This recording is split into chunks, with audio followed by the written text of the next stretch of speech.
O bir Allah'a garajın arabası. Nerok. Ne oldu sana? Tıkak suda baba. Yaparım seni denize. Ne kusaysa. Ne kusaysa. Ne kusaysa. Ne kusaysa. Ne kusaysa. Seni denize yaparacağım. Düştüm ben düştüm. Ne de yaparım seni denize. Еще будешь благодарный мне, не ори. Вроде не раненый. Ya bunlar nedirsə uçabilmirlər, amma uçanda da necəsə uçurlar, gəlirlər düşürlər belə bir yerə. Yazıq qalır belə. Yaparacağım səni dənizə, narahat olma. Uzun mübahisələrdən sonra bu məni dişdən eləyib. Bak,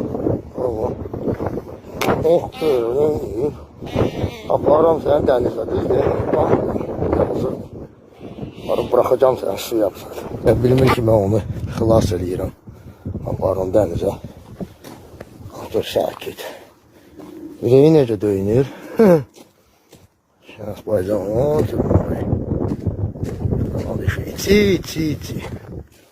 Çiçka.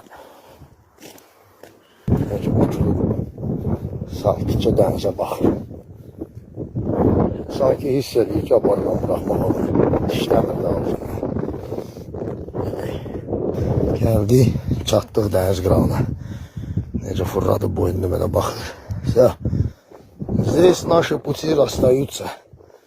Burada уже mən səni bıraxacağım. Смотри вперед. Getdi. Bir Allah'a qaraj, şey.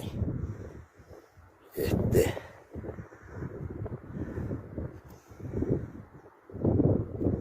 Плыви, больше не залетай в те края.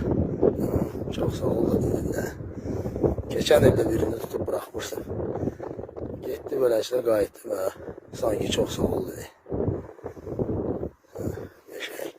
Плыви далеко, не умирай. Bir Allah'a qaraj, qəşəng.